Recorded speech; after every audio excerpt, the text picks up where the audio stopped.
ओम।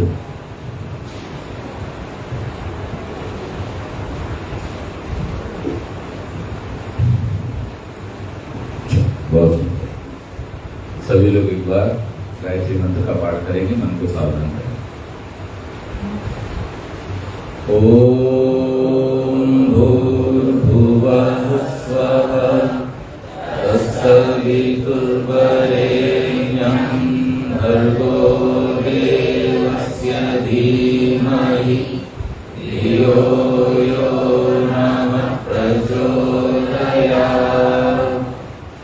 ओम शन्नो मित्रः शं वरुणः शन्नो भवत्वर्यमा शन्न इन्द्रो बृहस्पतिः शं नो विष्णुरुक्रमः। नमो ब्रह्मणे नमस्ते वायो त्वमेव प्रत्यक्षं ब्रह्मासि त्वामेव प्रत्यक्षं ब्रह्म वदिष्यामि। ऋतं वदिष्यामि सत्यं वदिष्यामि तन्मामवतु तद्वक्तारमवतु। अवतु मामवतु वक्तारम् अवतु मामवतु वक्तारम्। पूज्य सन्यासी वृंद, मातृशक्ति, धर्मप्रेमी सज्जनों, प्यारे बच्चों, बहुत ही सुंदर कार्यक्रम यज्ञोपरांत चल रहा है। और आज आदरणीय भाई प्रभाकर गुप्त जी ने बहुत ही सुंदर राष्ट्रभक्ति के रंग हम सबके बीच में बिखेरे और आप सबने भी उसमें बढ़ चढ़कर हिस्सा लिया, आनंद लिया। और उसके बाद योगेश जी ने आपको बहुत सुंदर घटना के माध्यम से राष्ट्रभक्ति का क्या महत्व है उसके विषय में बतलाया। थोड़ा नीचे कर देता हूँ, आप लोगों के मेरे बीच में आ रहा है। हम सभी बचपन से इस बात को सुनते आ रहे हैं कि व्यक्ति को राष्ट्रभक्त होना चाहिए। इस बात से कितने लोग सहमत हैं कि हर व्यक्ति को राष्ट्रभक्त होना चाहिए? सभी सहमत होंगे। तो मेरा प्रश्न ये है कि राष्ट्रभक्ति क्या होती है? कोई बताना चाहेंगे? राष्ट्रभक्ति क्या होती है? हाँ बताओ। प्यार। फिर दूसरा क्वेश्चन आएगा, देश से प्यार करना क्या होता है? कैसे आप प्रदर्शित करोगे कि आप देश से प्यार करते हो? संपूर्ण समर्पण देश के लिए। जी, अपना कर्तव्य निभाना। और अच्छा, आप में से कितने ऐसे लोग हैं जिनको ये पता है कि भारत के संविधान के अनुसार आपके क्या क्या कर्तव्य हैं? कितने लोगों को पता है? कोई एक भी? तो निभाएंगे कैसे? आप कौन सा काम कर सकते हैं जिसके बारे में आपको पता हो? जिसके बारे में पता ही नहीं हो, कैसे करेंगे? तो आपके राष्ट्र का एक संविधान है और आपका राष्ट्र संविधान से ही चलता है। तो संविधान ने अपने नागरिकों के लिए कुछ नियम बनाए हैं, कुछ निर्देशक तत्व निर्धारित किए हैं कि नागरिकों को कैसा व्यवहार करना है। अगर हम उस व्यवहार के बारे में जानते ही नहीं है तो फिर हम राष्ट्र की सेवा करेंगे कैसे? तो ये एक गलत प्रश्न है जो कमोवेश सब जगह ऐसी स्थिति रहती है। और इसका कारण जो है वो ये है कि हमारे जिन लोगों ने संविधान बनाया उन्हीं में से कुछ लोग हमारी शिक्षा नीतियों को भी निर्धारित करते हैं, लेकिन जो अवस्था चरित्र निर्माण की है उस स्थान पर संविधान के विषय में नहीं बताया जाता। तो तो आपको एक चॉइस दे दी गई है इस देश में कि आप पढ़ना चाहें पढ़ें, नहीं पढ़ना चाहें। और अगर ऐसा होगा तो फिर ऐसी ही स्थिति होगी जैसी अभी हमारी है कि हमारी इच्छा तो है, सबकी इच्छा है, हम राष्ट्र की सेवा करना चाहते हैं। कोई ऐसा नहीं मिलेगा आपको कहीं से भी चलते फिरते सड़क पे कि आप किसी को पूछ लोगे तो वो भी व्यक्ति यही कहेगा कि हाँ, हम राष्ट्र की सेवा करना चाहते हैं, हम देशभक्ति अपने हृदय में धारण करते हैं, हमें राष्ट्र से बहुत प्यार है, हम उसके प्रति समर्पित हैं, वगैरह वगैरह सारी चीजें। लेकिन उसमें जो हमारा पुरुषार्थ होना चाहिए वहां पर हम, आज की स्थिति सभा की देखो तो 0 पर है, पता ही नहीं है क्या करना। यहां तक कि मैं आपको बड़े आश्चर्य की बात बतलाता हूं, क्योंकि मैं जब टाटा मोटर्स में काम करता था तो हम लोग एक कार्यक्रम करते थे अपने डिपार्टमेंट में, HR डिपार्टमेंट में, लोगों को सड़क पर गाड़ी चलाना सिखाते थे, defensive driving training, defensive driving. तो उस समय जब लोगों को बुला करके उनसे पूछा जाता था कि ये निशान जो है इनका क्या मतलब होता है, या वाहन चालन के क्या नियम है, तो ज्यादातर लोगों को, किसी को 50% मालूम है, किसी को 60% मालूम है, इससे ज्यादा पता नहीं है। तो राष्ट्र भक्ति अगर केवल मात्र वैसी ही है जैसी हमारी ईश्वर भक्ति है कि हम ईश्वर भक्ति करना तो चाहते हैं, हम ईश्वर भक्त तो हैं, लेकिन हम ईश्वर के स्वरूप को जानना नहीं चाहते, उसके लिए जो पुरुषार्थ आवश्यक है वो हम करना नहीं चाहते। इसी प्रकार से हम राष्ट्र की भक्ति तो करना चाहते हैं, लेकिन हमारा राष्ट्र हमसे क्या अपेक्षा रखता है उस बारे में हम जानना नहीं चाहते, उसमें हमारा पुरुषार्थ नहीं। और जब तक हमारा इस दिशा में पुरुषार्थ नहीं होगा तब तक हम ये नहीं समझ सकते कि हमें क्या करना चाहिए और क्या नहीं करना चाहिए। जैसे संसार में आने के बाद व्यक्ति अगर वेद ज्ञान से रहित है तो उसको ये कभी पता नहीं चलेगा कि उसको क्या करना चाहिए और क्या नहीं करना चाहिए। और ये ध्रुव सत्य है, इसमें कोई इफ बट नहीं है। मतलब मैं अगर ये घोषणा कर रहा हूं और फेसबुक के माध्यम से हजारों लोग इसको देख पाएंगे,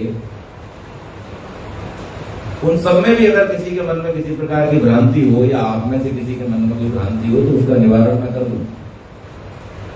लेकिन ये निर्विवाद सत्य है कि अगर आपने अपने देश के संविधान को नहीं जाना है तो आप राष्ट्र की सेवा ठीक से नहीं कर सकते।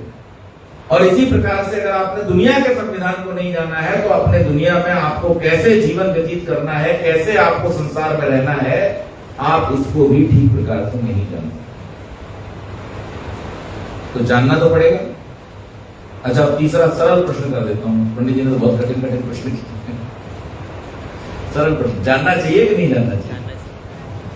तो आज कितने लोग इस बात के लिए संकल्पित होंगे कि हम अपने देश के संविधान को जानेंगे?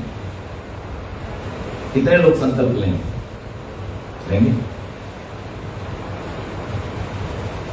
संविधान को जानेंगे और संविधान में नागरिकों के लिए क्या कर्तव्य हैं, उन कर्तव्यों को हम जानने का प्रयास करेंगे। वैदिक साहित्य में राष्ट्र की वंदना करते हुए जो राष्ट्रीय प्रार्थना, वो आज के हमारे वेद पाठ में भी आई, यजुर्वेद में, और हम सब लोग उसको लगभग प्रतिदिन बोलते हैं। आ ब्रह्मण ब्राह्मणो ब्रह्म वंचसी जायताम, आ राष्ट्रे राजन्य शूर ईशव्योति व्याधि महारथो जायताम, दोग्त्री धेनुर्वोडा नट्वानाशो सप्ते पुरंदर योषा जिष्णु रथेष्ठा, सभेयो युवास्य यजमानस्य वीरो जायताम, निकामे नः पर्जन्यो वर्षतु फलवत्यो न औषधयः प्रत्यन्ताम, योगक्षेमो न कल्पनाम। और इसका बड़ा सुंदर अर्थ भावार्थ के रूप में किसी आर्य समाज के कवि ने किया, उनका नाम मुझे स्मरण नहीं है।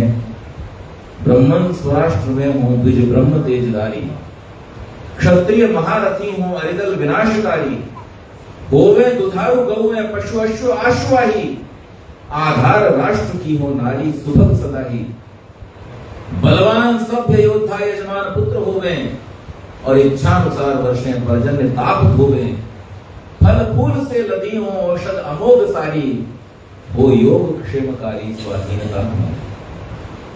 वो योग क्षेमकारी स्वाधीनता होना।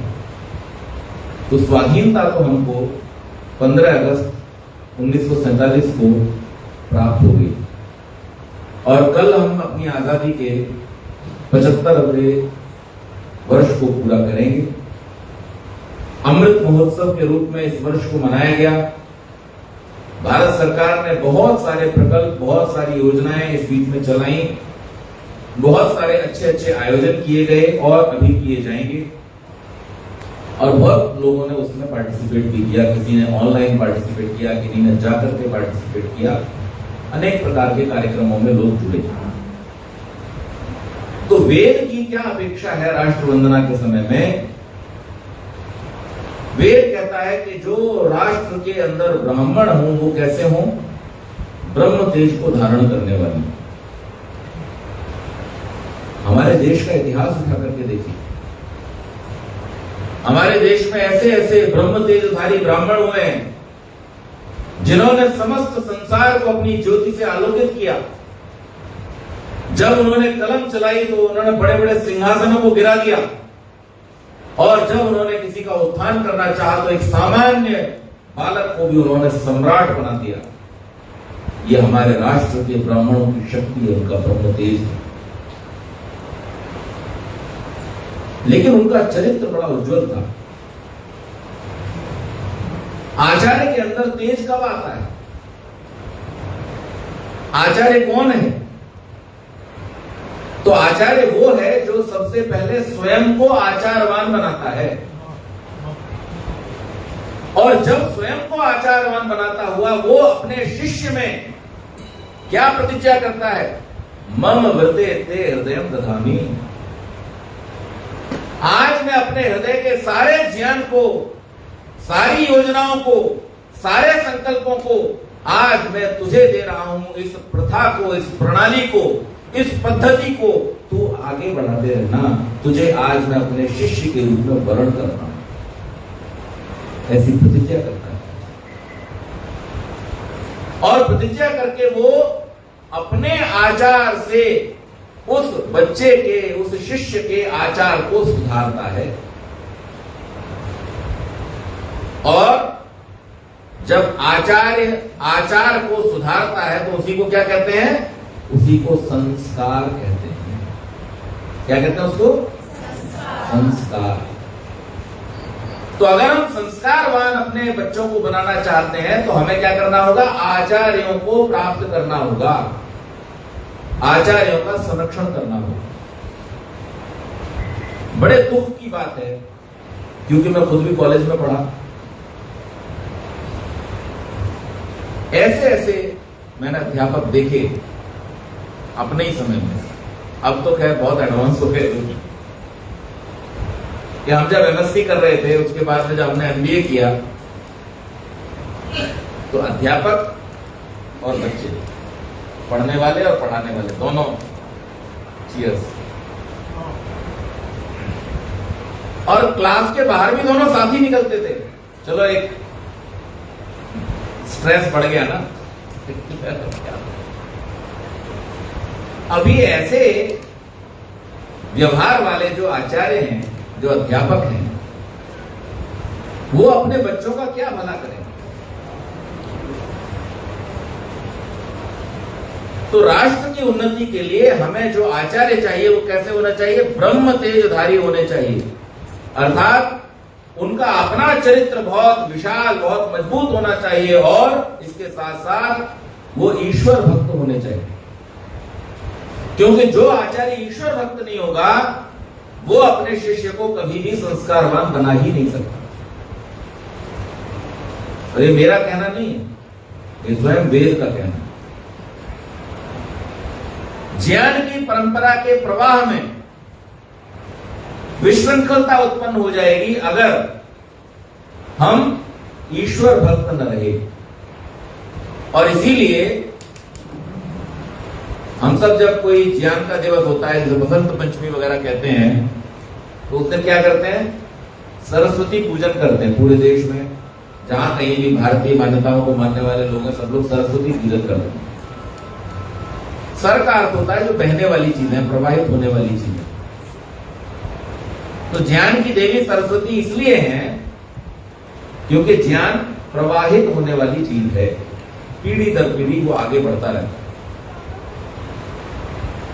ऐसे आचार्यों में एक महान आचार्य हुए हैं, क्योंकि पूर्व के आचार्यों की चर्चा में इसलिए नहीं करना चाहता, एक तो समय की कमी। पंडित जी हमारे साथ बड़ा अत्याचार करते हैं, मुझे तो ये घंटे से कम देता नहीं, पंडित जी 35 मिनट में निपटा देते हैं। तो हमारे देश में एक आचार्य ऐसे हुए महाभारत काल के बाद में, जिन्होंने इस राष्ट्र का पुनरुत्थान किया, इस राष्ट्र को अत्याचारों से छुड़ाया, और केवल मात्र इतना ही नहीं किया, उन्होंने इस राष्ट्र के इतिहास में एक ऐसा स्वर्णिम पन्ना जोड़ा। उन्होंने ये करके दिखाया कि एक छोटे से सामान्य परिवार के बालक को भी मैं एक सम्राट बना सकता हूं, उसको बड़ा करके चक्रवर्ती सम्राट उसको बना सकता हूं। कौन थे वो? विष्णुगुप्त चाणक्य। जब उन्होंने अपने राज्य में अराजकता का माहौल देखा, अत्याचार का माहौल देखा, जब उन्होंने देखा कि इस देश के अंदर जो पात्र हैं, उन पात्रों का अनादर किया जा रहा है, और जो कुपात्र हैं, जो केवल चापलूसी के दम पर राज्य में बैठे हुए हैं, उन सबको सम्मानित किया जा रहा है, तो उस समय उन्होंने बीड़ा उठाया। लोगों ने क्या कहा? अरे विष्णु, तू है कौन? तू तो एक सामान्य शिक्षक है, आचार्य है, जा गुरुकुल में बैठ करके पढ़ा। तो उस समय विष्णुगुप्त चाणक्य क्या बात कहते हैं। मैं धन्यवाद देता हूं आदरणीय चंद्र प्रकाश द्विवेदी जी को कि उन्होंने एक सीरियल बनाया चाणक्य के नाम से, और स्वयं जब उन्होंने देखा कि कोई भी व्यक्ति उसके कैरेक्टर में ठीक तरीके से नहीं बैठ रहा है, तो चंद्र प्रकाश जी ने स्वयं उस रोल को किया। जो चाणक्य है ना, वो स्वयं चंद्र प्रकाश द्विवेदी जी, वही उसके डायरेक्टर है, वही उसके प्रोड्यूसर है। अभी जो पृथ्वीराज चौहान फिल्म आई, वो भी उन्होंने बनाई। बड़ी सुंदर बात कहते हैं वो कहते हैं शिक्षक को कभी सामान्य मत समझना। शिक्षक सामान्य नहीं होता है। आगे क्या कहा? निर्माण और प्रलय दोनों शिक्षक की गोद में पलते हैं। निर्माण और प्रलय, कितनी गहरी बात कह दी है, और उन्होंने इसको सार्थक करके दिखाया। उन्होंने निर्माण किया एक राष्ट्र का, एक धर्म व्यवस्था का, और नाश कर दिया धर्म का। उन्होंने अपनी गोद में निर्माण और प्रलय दोनों को जन्म दिया। ऐसे द्विज ब्रह्म तेजधारी हमारे ब्राह्मण हुआ करते थे। एक छोटा सा बालक जिसे 3-4 वर्ष की अवस्था में शीतला रोग हुआ। शीतला समझते हैं? चिकन पॉक्स बोलते हैं ना, चेचक का रोग हो गया। और उस समय में इतनी बढ़िया मेडिकल फैसिलिटीज नहीं थी, अंग्रेजों का काल था, भारतीयों के लिए सब चीजें दोयम दर्जे की होती थी। इलाज नहीं मिला पूरी तरह से, और परिणाम यह हुआ कि उसमें आंखें चली गई। कितनी अवस्था में? 3-3.5 वर्ष के। आंखें तो बाहर की चीज है ना, मैंने दोपहर में बतलाया था, लेकिन अंदर की ज्योति फिर भी जलती रही। प्रयत्न किया, प्रयास किया, विद्या प्राप्त की, और विद्या प्राप्त करके एक गुरुकुल चलाने लगे। गुरुकुल क्या चलाने लगे? इंतजार करने लगे। किसका? कि कोई आएगा, और जब कोई आएगा तब मैं उससे वो कराऊंगा जो मैं करना चाहता हूं। प्रतीक्षा की वर्षों तक वो गुरुकुल चलता रहा। और फिर जब कोई चीज हम बहुत इच्छा से प्राप्त करना चाहते हैं, तो डायलॉग क्या फिल्म का? सारी कायनात उसे हमसे मिलाने की साजिश करती है ना। तो फिर वो साजिश शुरू हो गई, और कहां मथुरा में चलता हुआ गुरुकुल, और कहां गुजरात में टंकारा। घटनाएं एक के बाद एक होती चली गई, और उसके बाद एक दिन आया जब एक व्यक्ति उनके दरवाजे पर पहुंचा, जब पहुंचा तो उन्होंने उसको लौटा दिया, जाओ हम तुम्हें नहीं रख सकते क्योंकि तुम तो सन्यासी हो। और हमारी ये जो पाठशाला है, हमारा ये जो गुरुकुल है, इसमें जिनकी अन्न आदि की व्यवस्था नहीं होती, भोजन आदि की व्यवस्था नहीं होती, उनको हम नहीं रख सकते क्योंकि हम कोई फीस तो लेते नहीं। तो अपनी व्यवस्था आपको स्वयं करनी पड़ेगी और आप सन्यासी तो आप कर नहीं सकते। निराश होकर के वो युवक मथुरा के किसी स्थान पर बैठा हुआ, एक सज्जन ने देखा, सन्यासी है, उदास बैठा है, पूछ लिया, क्या बात है बाबा जी, कैसे आप उदास बैठे हैं? हमारी मथुरा नगरी में तो सब आके प्रसन्न हो जाते हैं, आपके चेहरे पर उदासी क्यों है? तो उस युवक ने कहा, सन्यासी ने, ऐसे ऐसे बड़ा प्रयत्न करके वर्षों से एक सद्गुरु की तलाश में मैं भटक रहा हूं, और आज जब मुझे किसी के परिचय से यह पता चला कि ऐसे ऐसे एक व्यक्ति हैं यहां पर जिनसे मुझे मेरी पिपासा की शांति हो सकती है, तो आज मेरे आड़े कौन आ गया? मेरा ये सन्यासी चोला ही मेरे आड़े आ गया। उन्होंने कहा कि हम सन्यासियों को अपने यहां नहीं रख सकते क्योंकि तुम्हारे भोजन की व्यवस्था कौन करेगा? और उस व्यक्ति ने पता नहीं क्या बात उसके मन में आई, कहा बस इतनी सी बात, अरे व्यवस्था हम करेंगे। और वहां दो लोग बैठे, एक ने भोजन की व्यवस्था कर दी और दूसरे ने दूध की व्यवस्था कर दी। और उसके बाद में फिर पहुंचते हैं, पहुंच करके जब दोबारा मिलते हैं तो फिर से गुरुवर ने प्रश्न किया, क्यों आए हो, कौन हो? तब उत्तर देते हैं, बस यही जानने हैं। और आप समझ गए होंगे कौन? सदियों के प्रवाह से जो कूड़ा करकट हमारी संस्कृति में जमा हो गया था, उस जमा हुए कूड़ा करकट को साफ करने की इच्छा एक दिल के अंदर तड़प रही है, लेकिन शरीर से विवश है। क्या करे, कैसे करे? कितनी तड़प उस शरीर में रही होगी, सोचिए जरा। लेकिन जिस समय दयानंद उनको मिल जाते हैं, उस समय वो कहते हैं, आहा, आज तो मुझे मेरा प्रिय शिष्य मिल गया। 3 वर्षों तक वो शिष्य उस आश्रम में रहकर के कुछ सीखता है। वो जो पिपासा चली थी 14 वर्ष की अवस्था से, वो पिपासा वहां बैठ करके शांत होती है। आर्ष और अनार्ष का भेद, संस्कृति को पवित्र करने के लिए क्या क्या करना है, हमारी वेदों की परंपरा कैसी है, उसमें क्या क्या कूड़ा करकट जमा हो गया है, सब जान लिया। और जानने के बाद में जब उसे लगा कि अब मैं इस योग्य हो गया हूं कि मैं अब अपनी साधना, अपनी तपस्या करने के लिए यहां से विदा लूं, जब विदा का क्षण आया, ध्यान दीजिएगा इस बात पर, उस समय में गुरु कहता है शिष्य से, तुम्हारी ये गुरु दक्षिणा जो लौंगे तुम लेके आए हो वो मुझे नहीं चाहिए।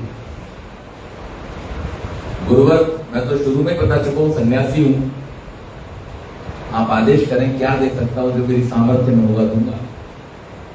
दयानंद, जो मांग रहा हूं तुम्हारी ही सामर्थ्य में है, तुम ही दे सकते हो। बोले मांगिए गुरुवर, क्या मांगते हैं? बोले मैं इस राष्ट्र के उत्थान के लिए तुम्हारा जीवन तुमसे मांग। और एक क्षण नहीं लगाया, एक बार भी सोचा नहीं और कह दिया, एवं अस्तु, जैसी आज्ञा गुरु जी, आपने कह दिया और मैंने दे दी। वो बात केवल शब्दों तक नहीं थी, अपने प्राणों की आहुति देकर के अंतिम श्वास तक उस बात को उन्होंने निभाया। तो ऐसे द्विज ब्रह्म तेजधारी हमारे देश के ब्राह्मण हुआ करते। अगर विजयानंद ने वो संकल्प न लिया होता और उस मशाल को दयानंद ने अपने हाथ में लेकर के आगे उस अग्नि को प्रज्वलित न किया होता, तो क्या आज हम यहां बैठकर के स्वतंत्रता की वर्षगांठ मना रहे हो? सीताभिपट्टा रमैया जो कांग्रेस के अध्यक्ष रहे, जब उन्होंने भारतीय स्वतंत्रता संग्राम का इतिहास लिखा तो लिखते हैं कि 85% से ज्यादा लोग आर्य समाज से संबंधित थे, आर्य समाज से प्रभावित थे इस देश की स्वतंत्रता के। ये हमारा गौरवशाली इतिहास है। और इस इतिहास को सदैव दिशा किसने दी है? ब्रह्म तेजधारी ब्राह्मणों ने दी है, जिनके चरित्र अति उज्ज्वल थे। चाणक्य के जीवन की घटना एक आप अक्सर सुनते होंगे, टेलीविजन पे भी उसका टेलीकास्ट होता है। एक बार चाणक्य बैठे हुए थे, उनके कोई मित्र मिलने के लिए आए। चाणक्य बैठ करके कुछ राज्य का कार्य कर रहे थे, मंत्री थे। जब मित्र आए मिलने के लिए तो मित्र को कहा थोड़ी देर बैठिए, बिठा दिया। जैसे अभी योगेश जी ने घटना सुनाई कि वो जो बेटी थी, वो जो लड़की थी, उसने क्या कहा कि वो समय मेरे राष्ट्र का था, मेरे राष्ट्र की उन्नति के लिए मेरा जो योगदान है वो मेरा समय था, इसलिए मैं आपके पास मिलने नहीं आ पाई। चाणक्य से जब वो मित्र मिलने आए, उस समय चाणक्य बैठे हुए कार्य कर रहे थे, बाहर बिठा दिया। थोड़ी देर बाद जब कार्य पूरा हुआ तो उनको बुलाया अंदर, और बुला करके जब वो अंदर प्रवेश कर रहे थे तो उन्होंने देखा चाणक्य ने क्या किया, एक दिया बुझाया और दूसरा दिया जला दिया। अब उनकी समझ में ये बात नहीं है, महाराज ये क्या काम किया आपने, ये भी तो अच्छा खासा जल ही रहा था, इसे जला करके इसे बुझा दिया। वो कहते हैं ये जो दिया जलता है ये मेरे राष्ट्र का जो मुझे वेतन मिलता है उसके तेल से जलता है, और ये जो दिया है ये मुझे जो वेतन मिलता है उससे जलता है। आप समझ गए? एक आज की भाषा में अगर कह दूं तो एक मेरा पर्क है और दूसरा मेरी सैलरी है। तो राष्ट्र का काम जब मैं करता हूं तो राष्ट्र से मिलने वाले तेल से जलाता हूं, और जब मैं अपना व्यक्तिगत काम कर रहा हूं, आपसे मिल रहा हूं, अपने मित्र से मिल रहा हूं, तो फिर मैं राष्ट्र के तेल को जला नहीं सकता हूं। इसलिए मैंने वो दिया बुझा दिया और ये दिया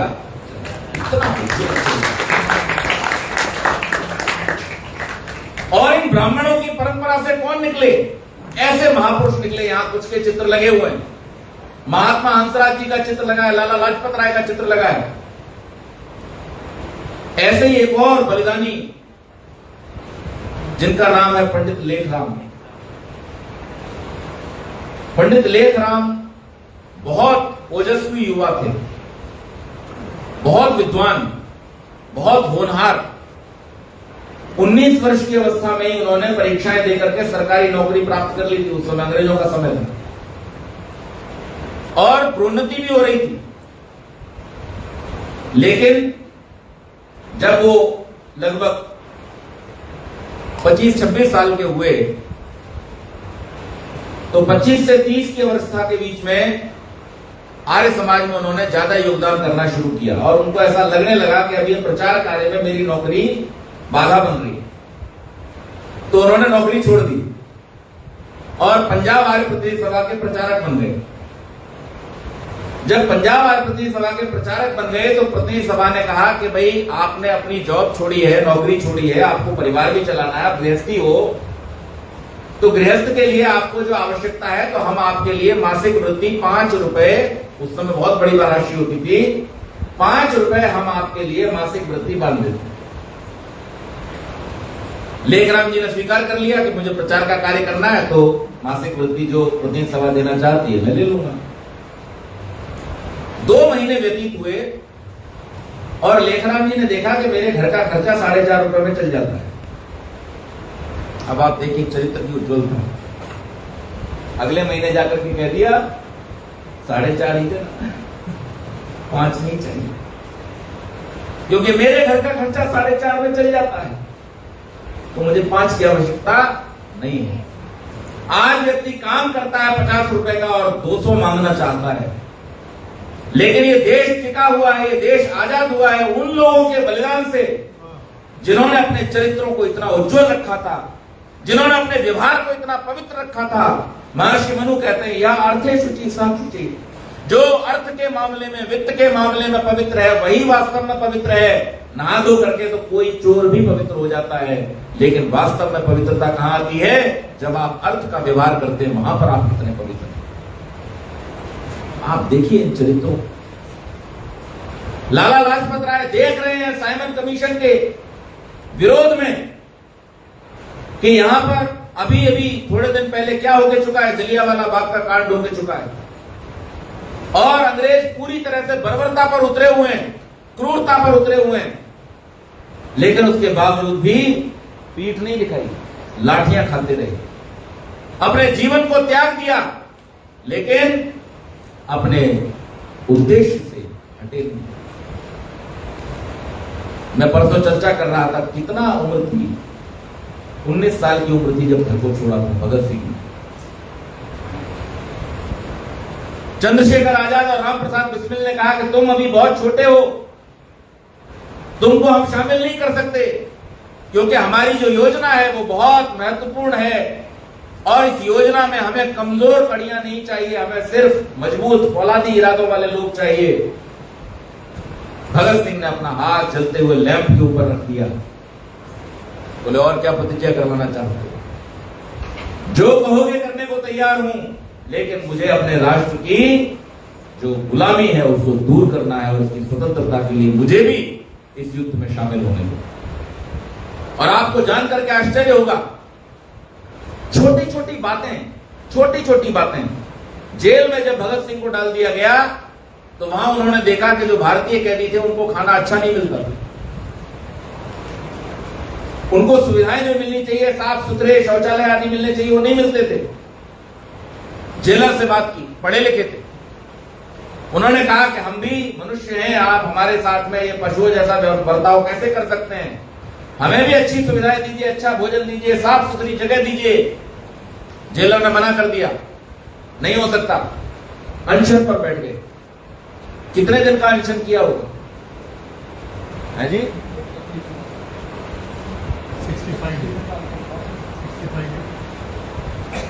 43 दिन।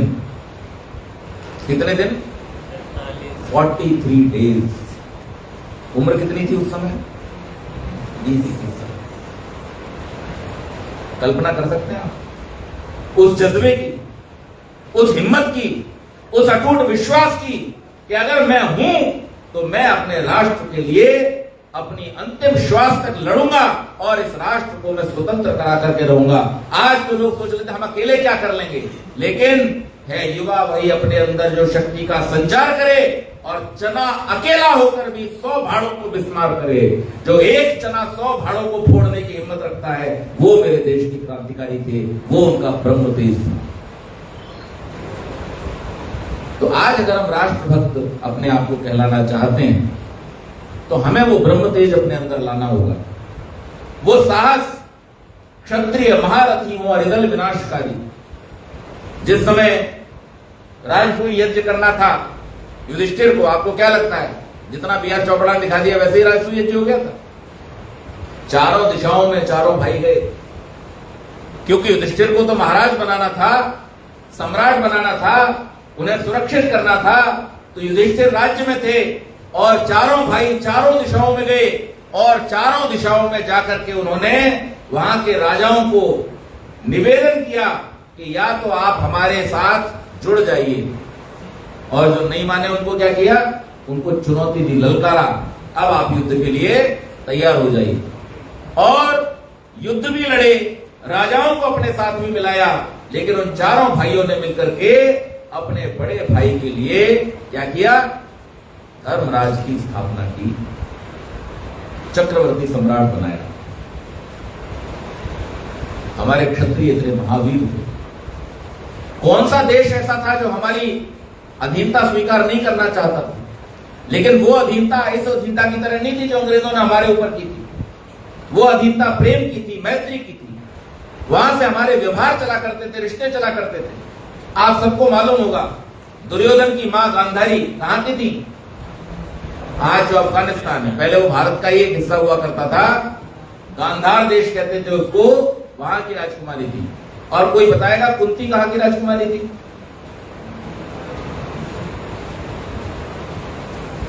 माद्री कहां की राजकुमारी थी? बब्रुवान कहां का राजा था? माद्री ईरान की राजकुमारी थी। कहां की? ईरान की राजकुमारी।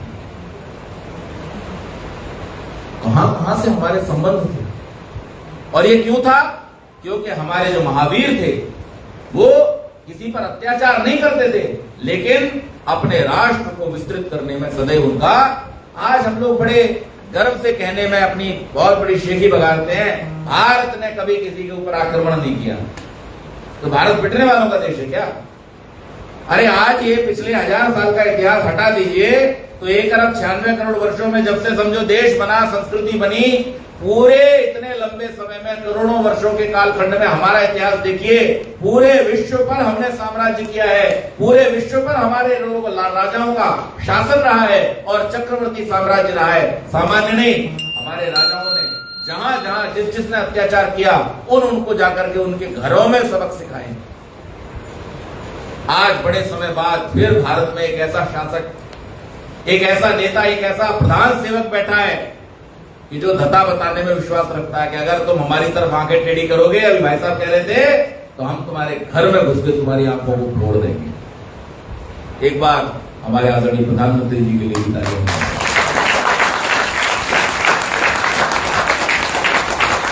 और हमारे देश में जो इस देश को बनाने वाला है, जिसका सबसे बड़ा योगदान है इन महापुरुषों के बनने में, वो कौन है? आधार राष्ट्र की हो नारी सुभद्र सदा। इस देश की सन्नारियों ने अपनी संतानों को हंसते हंसते युद्धों में भेजा और उनको वीरता की गाथाएं सुना करके पराक्रमी बनाया, उनके हृदय से सब प्रकार के डरों को, भयों को निकाला, ज्ञानवान बनाया, कर्तव्यनिष्ठ बनाया और बना करके आपको महाभारत की घटना याद हो कि जब युद्ध की तैयारी होती है, उस समय में कुंती कहां रहा करती थी? उस समय में कुंती धृतराष्ट्र के यहां ही रहा करती थी। तो जब श्री कृष्ण आए अंतिम बार समझाने के लिए और जब वापस जाने लगे निराश होकर के, तो बुआ से मिलने गए। कुंती उनकी बुआ थी। बुआ से मिलने गए और बोले, बुआ बताओ उन पांचों के लिए कोई संदेश हो तो उस समय कुंती कहती हैं, कृष्ण सिर्फ इतना कह देना उनसे जाकर के कि अब वो समय आ गया है जिस दिन के लिए क्षत्राणियां अपने बच्चों को जन्म देती, धर्म की स्थापना का समय आ गया है। ऐसी माताएं जिस देश की हैं, हम महाराष्ट्र की भूमि पर बैठे हुए हैं। जीजाबाई का इतिहास जिन लोगों ने पढ़ा हो, छत्रपति शिवाजी महाराज ऐसे ही छत्रपति शिवाजी महाराज नहीं बन गए। जब वो छोटी सी बालिका थी, उनका किसी ने अपमान किया था, अपने पिता के पास गई, पिताजी मेरा अपमान किया है एक मुगल ने। पिताजी ने कहा, बेटा हम उनके अधीन काम करते हैं, हम कुछ नहीं कर सकते। विवाह हुआ, पति से कहा, पति ने भी वही जवाब दे दिया कि नहीं कि हम तो उनके साथ ही काम करते हैं, उनके अधीन होकर के काम करते हैं, हम ये नहीं कर सकते। उस आग की चिंगारी को अपने हृदय के अंदर उस माता ने दबा करके रखा और जब वो मां बनी तो अपने पुत्र से कहा कि मेरा अपमान एक मुगल ने किया था। और उसके पुत्र ने क्या किया? महाराष्ट्र तो महाराष्ट्र, उत्तर भारत तक जाकर के उसने मराठा साम्राज्य की स्थापना कर दी और खदेड़ करके बाहर निकाल दिया। ऐसी माताएं हमारे देश में हैं। उन माताओं का इतना बड़ा इतिहास है कि जिन्होंने अपनी घुट्टी में अपने बच्चों को जब वीरता की कहानियां सुनाई और भय मुक्त होने के लिए उनको तैयार किया, चरित्रवान होने के लिए जब उनको तैयार किया, तो वो कैसे बने? महारथी बने। और इसके साथ साथ हमारे जो यजमान हैं, अर्थात जो हमारे समाज को चलाने वाले लोग हैं, वैश्य वर्ग, वो भी कितना उत्तम रहा है।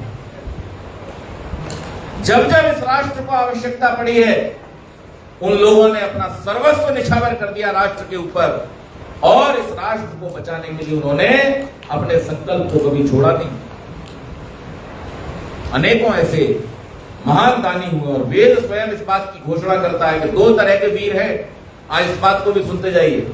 वेद की दृष्टि में 2 तरह के लोग वीर होते हैं। एक वो जो युद्ध में जाकर के लड़ाई लड़ते हैं, अपने पौरुष का, अपनी वीरता का परिचय देते हैं और अपने राष्ट्र के लोगों की रक्षा करते हैं। और दूसरे वीर वो है जो अपने पुरुषार्थ से कमाए हुए धन को राष्ट्र के लिए हंसते हंसते समर्पित कर देते हैं, जिनको राष्ट्र की उन्नति के लिए सदैव ध्यान रहता है और वो कभी इस बारे में संकोच नहीं करते।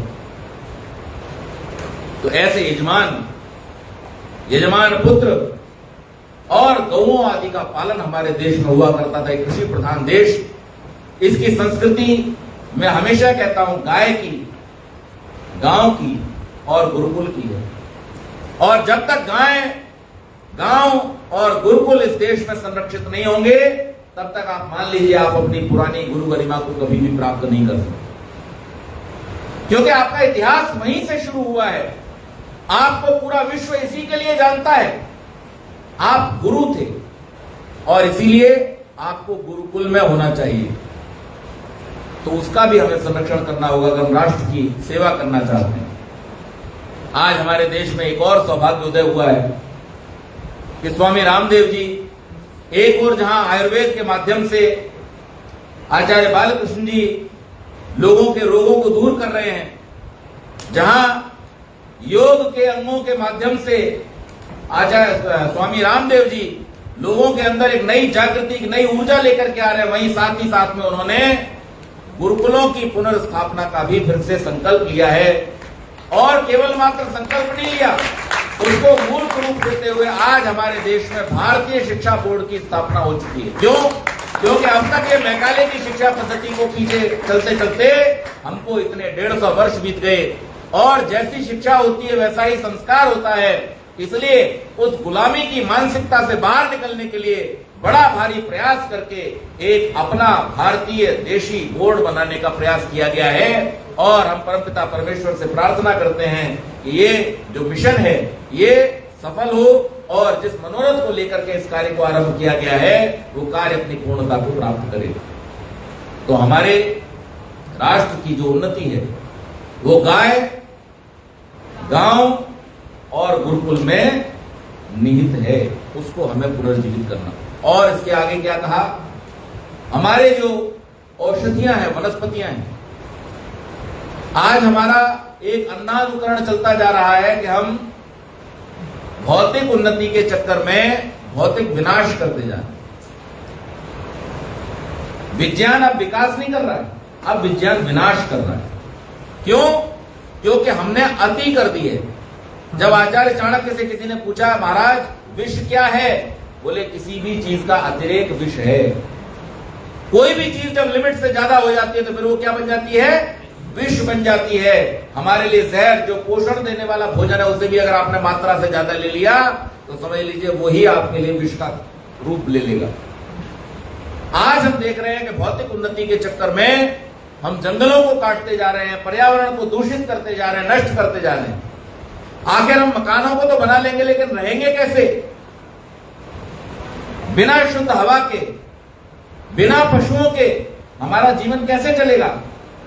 तो इसलिए यह भी आवश्यक है, और इसलिए राष्ट्रीय प्रार्थना में इस बात को समाहित किया गया है कि हमारी जो औषधियां हैं, हमारे जो पशु हैं, उनका हम संरक्षण करें, उनको हम जीवित रखें, उनके लिए हम संरक्षण का उपाय करें। और तब जब यज्ञादि के द्वारा हम पर्जन्यों को, क्योंकि यज्ञात भवति पर्जन्या, पर्जन्यात अन्न संभव, तो जब यज्ञ करेंगे, अग्निहोत्र करेंगे, किससे करेंगे? औषधियों से करेंगे। औषधियों और घी से करेंगे। घी कहां से आएगा? गायों से आएगा। तो गाय आपको यज्ञ करने देती है, औषधियां आपको यज्ञ करने देती हैं। जब गाय के घी से और औषधियों से आप यज्ञ करते हैं तब पर्जन्य होता है, और उस पर्जन्य से अन्न की उत्पत्ति होती है, और अन्न से ही आपका जीवन चलता है। ये बात आज की नहीं है, ये बात हजारों साल पहले किसने कह दी थी? कृष्ण जी ने कह दी थी। उनसे भी बहुत पहले महर्षि मनु ने कह दी थी। अग्नौ प्रास्ता होते सम्यक आदित्यम उपतिष्ठते आदित्या जायते वृष्टि वृष्टिरनम तथा प्रजा, कि जो कुछ भी अच्छे उत्तम पदार्थ हम यज्ञाग्नि में डालते हैं वो सीधे आदित्य लोक को जाता है, जहां से वर्षा होती है, और वर्षा से प्राणियों का पालन होता है। तो हमारी स्वतंत्रता वास्तव में संरक्षित कब होगी, हमारे राष्ट्र की वास्तव में उन्नति कब होगी? जब हम इन सब बातों को अपने जीवन में अपनाएंगे। और आर्य समाज एकमात्र ऐसा राष्ट्रीय आंदोलन है, ऐसा सामाजिक आंदोलन है जो आपको राष्ट्र की उन्नति के लिए पूरी तरह से तैयार करता है। वो जब बना था तब भी करता था, और वो आज भी कर रहा है, और आगे भी करता रहेगा। हमें आवश्यकता है हमारे समाज की भावना को समझें, संसार का उपकार करने के इसके मिशन को और ऋषि दयानंद के मिशन को समझें। और उन्होंने वेद को क्यों इतना महत्व दिया है, वेदों के द्वारा हमारा कल्याण कैसे हो सकता है, यज्ञ के द्वारा इस पर्यावरण का संरक्षण कैसे हो सकता है, इस विज्ञान को समझने के लिए थोड़ा पुरुषार्थ करें, तभी वास्तव में हमारा भी कल्याण होगा, हमारे राष्ट्र का कल्याण होगा और संपूर्ण विश्व का कल्याण होगा। तो 10 मिनट आज मैंने अधिक लिए हैं क्योंकि मुझे मेरे 45 चाहिए।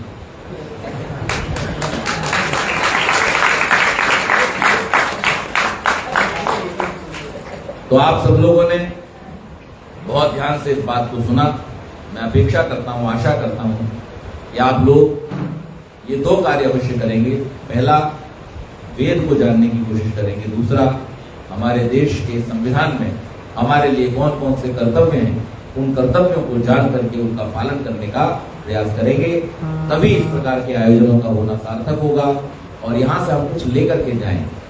कुछ लेकर के जाएं मतलब कुछ ज्ञान लेकर के जाएं और कुछ संकल्प लेकर के जाएं।